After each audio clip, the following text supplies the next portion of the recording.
A ver qué lectura podría hacerse de este paro con movilización y mañana paro sin movilización de la CGT. Roberto Feletti, bienvenido. ¿Qué tal? Buenas tardes a todos, todas. Me parece que hay dos países, ¿no? Hay un país que está en Estados Unidos, que trata de transmitir, como se decía antes, buenas noticias. Y hay un país que está desbordado por los comedores donde va cada vez más gente, que está angustiado los trabajadores porque no saben, no solo si llegan a fin de mes, sino si van a seguir teniendo trabajo. Y empresarios pequeños, medianos y demás que a pesar de una devaluación como esta no logran repuntar. Estamos viendo cifras de utilización de la capacidad instalada del 60% promedio y el 50% en el caso de las pymes. Ojo que es una cifra del 2002, ¿eh? Sí. Es una cifra oficial que dio el INDEC, el 60%, y es una cifra del 2002. Entonces, digo, hay un país movilizado, un país angustiado, y por el otro hay un presidente que yo no digo que no vaya a Estados Unidos a la Asamblea de la ONU, pero que venden este viaje como la panacea de las soluciones. Y primero, hasta ahora el presidente no ha tenido una reunión bilateral importante, confirmada por lo menos hasta ahora. Sí. Ni con el gobierno de Estados Unidos, ni con las autoridades del Fondo Monetario Internacional. Decía que con Christine Lagarde, pero fue una información. Por eso, hasta ahora no hay una reunión bilateral, que es lo que corresponde a un presidente, por otra parte, de una nación. Que después el equipo económico se encuentre con los financistas de Wall Street para decir que está todo bien, bueno, puede hacerlo. Uno ha sido parte de un gobierno, yo he sido viceministro de Economía, esas cosas se suelen hacer. Pero que el presidente hasta ahora en Estados Unidos, más allá de los trascendidos, en el hecho concreto no ha tenido una reunión bilateral importante, ni con el gobierno de los Estados Unidos, por ejemplo el secretario del Tesoro, ni con Christine Lagarde, máxima autoridad del fondo. Esperemos que la tenga. Bueno, de todas maneras... No lo deseo que no la tenga, esperemos que la tenga. Y por el otro hay una serie de trascendidos que van cambiando a cada rato. Es decir, el gobierno esperaba primero un refuerzo. Sabemos que el fondo le había otorgado un límite máximo hasta el 2021 de 50.000 millones de dólares, les dio 15, que ya se los gastó. En 90 días el gobierno se fumaron 15.000 millones de dólares, no resolvió nada. Y esperaba un aumento de esos 50.000, llevarlo a 70.000 millones de dólares. Bueno, ahora parece que ese aumento no es de 20.000 más, sino solo de 5.000. Claro. Y en segundo lugar, esperaba que le anticiparan al 2019 los desembolsos del 2021. Tampoco hasta ahora sabemos. Claro, lo que trascendió es que habría un adelanto para terminar con el total de 50.000 millones de dólares, ya que nos dieron 15.000 millones, y unos 5.000 millones de dólares más, que tampoco sé si van a alcanzar. El fondo tenía que haber desembolsado 3.000 millones de dólares en el acuerdo original el 15 de septiembre, que no lo hizo. No lo hizo, porque ese acuerdo se cayó. Lo que pasa es que el gobierno también tiene que dar cuenta que en junio firma un acuerdo, el 20 de junio, y ya... 2 meses después lo está incumpliendo y pidiendo un waiver y pidiendo más plata. Y no hay nada resuelto, porque si uno dice, bueno, encaminaron, pero entre que pidieron el acuerdo y vuelven a pedir más plata, el dólar pasó de 25 pesos a 38. Y los 15.000 millones de dólares que recibieron el 22 de junio ya no están. Entonces... y por el otro hay un escenario, como yo decía antes, ¿cuál es la idea que tiene el gobierno? Que es cuestión de repartir comida, digo, o los municipios, digo, y la gente que vamos a tener miles y miles de argentinos comiendo fuera de su casa, digo, no sé cuál es el modelo de sociedad que el gobierno plantea. Bueno, ahí está en el presupuesto de alguna manera, ustedes lo tienen, vos estuviste también cuando Dujovnik hizo la presentación del proyecto de ley de presupuesto. ¿Se lo van a aprobar, no se lo van a aprobar? ¿Qué van a hacer? A ver, yo, me quedo con lo que dijeron los distintos referentes de las fuerzas opositoras respecto. El presupuesto tiene 3 problemas graves. Primero, aumenta los impuestos sobre los sectores de ingresos medios. Es decir, caen exenciones del impuesto a las ganancias. Todos los que me están escuchando que tienen un salario más o menos medio, o un pequeño comerciante, o un pequeño industrial, van a pagar más impuestos. Segundo, contiene recortes a la inversión social, fuertes. Contiene recortes a la inversión pública, más fuertes aún. Baja las transferencias a las provincias. Va a golpear en el sistema educativo, en el sistema de salud, en las jubilaciones. Y tercero, el gobierno tiene la pretensión que se le dé una suerte de carta blanca para manejar la deuda a su antojo.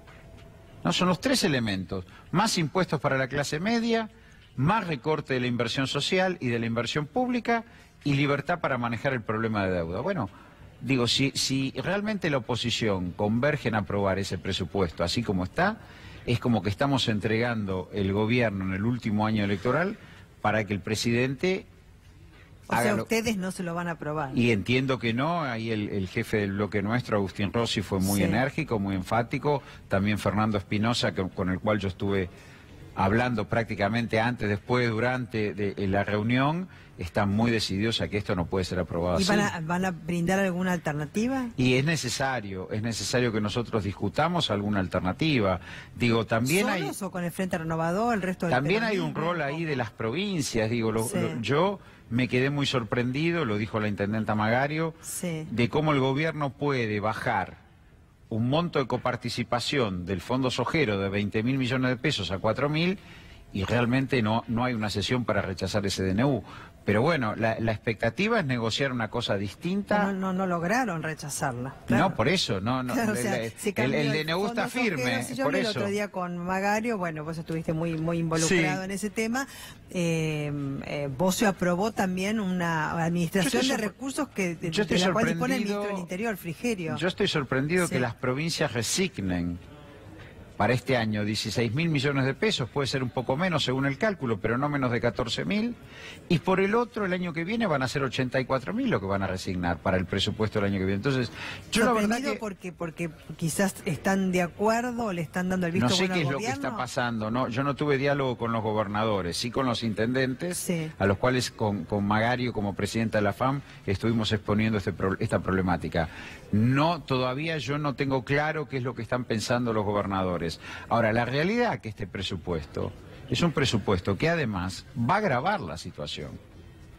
Porque vos sabés que está muy contraindicado que cuando hay recesión vos apliques un ajuste fiscal. Lo que haces es profundizar la situación. ¿Y cómo sería, si hoy tenemos este país, realmente el recorte que van a hacer va a ser una situación realmente muy complicada. Yo creo que el gobierno tiene que sentarse a hablar un poco con todo el mundo y ver qué va a pasar. No puede seguir transitando este camino, porque es un camino muy delicado para el común de los argentinos, pero también para el propio gobierno. ¿Y cómo sería aumentar el gasto social o Mirá, acá hay dos cuestiones que me parece que hay que restablecer. Primero, no puede ser que haya 100.000 millones de dólares de algunos, porque decimos los argentinos, parecen algunos argentinos en el exterior, que fueron sacados, no pagaron impuestos, se blanquearon y permanecen afuera. Y encima ahora le han rebajado el impuesto a los bienes personales. Sobre eso tiene que haber un gravamen extraordinario. Esas empresas, esos argentinos, que son bastante pocos, tienen que entender que si han ganado dinero en este país en 100.000 millones de dólares, bueno, tienen que contribuir, pues si no la contribución que la hace los jubilados, la clase media, los que van a estudiar en una universidad pública, y esa gente no, bueno, ahí es un primer punto. Y el segundo punto, hay que discutir realmente en la renta exportadora, la renta minera, la renta energética, que hay rentas extraordinarias que pueden contribuir en esta etapa. ¿Por ejemplo? Y bueno, hay que discutir cómo es el proceso de retención. El propio gobierno tuvo que admitir, aunque fuera transitoriamente, que haber eliminado las retenciones. Ahora, ¿qué hace el gobierno? Las concentra. Tengo entendido que se lo van a rechazar eso. Concentra. Duhovne dijo que el año que viene va a recibir 280.000 millones de pesos adicionales, no se lo da a las provincias y crea un presupuesto ajusto. Yo creo eso.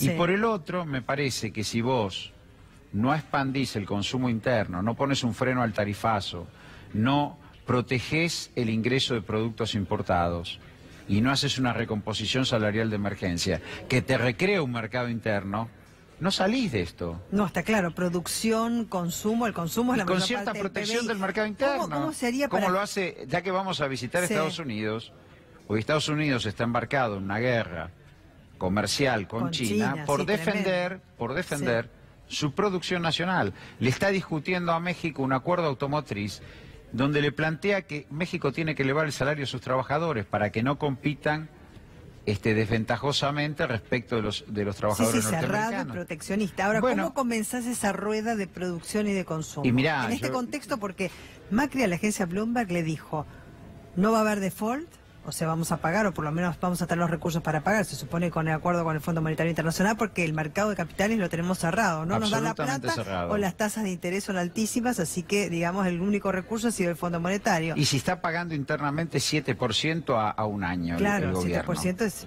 bueno... En dólares, ¿no? Es altísimo. Desde ya. Entonces, por un lado tenés que generar producción y consumo. ¿Cómo empezás entonces esa rueda? Mirá, como te decía antes, vos primero que nada tenés que organizar tu sector externo, tenés que parar el ingreso de importaciones que compitan con la producción nacional, tenés que ordenar la salida de capitales, no puede ser que acá entren y salgan, pero más que bien salen dólares descontroladamente, tenés que producir un shock de demanda vía el Estado y por el otro convocar un acuerdo de precios, salarios y tarifas que permita recomponer poder adquisitivo del salario, si no, no hay salida de esto, no se sale de esto. El gobierno acaba de anunciar que este año la economía va a caer 2,4%. Sí. Eso, 2,4% parece una cifra tirada al azar. No, pero son 14.000 millones de dólares. Sí, es producto, menos. Es lo que se genera. Es producto, y bueno, y el año que viene con suerte dice que va a haber medio punto. Ahora medio punto son 2.600 millones de dólares menos. Sí. Ahora en 4 años el gobierno de Macri la economía cayó 3 y estamos diciendo, el presidente diciendo, que no se sabe ni con quién está hablando, que no va a haber default. Digo, ¿cómo llegamos a esta situación? No, con Bloomberg habló, que no va a haber default y que va a haber 4 o 5 meses de recesión, o sea, de acá hasta fin de año. Bueno. Muchísimas gracias, Roberto. No, gracias a ustedes. Gracias.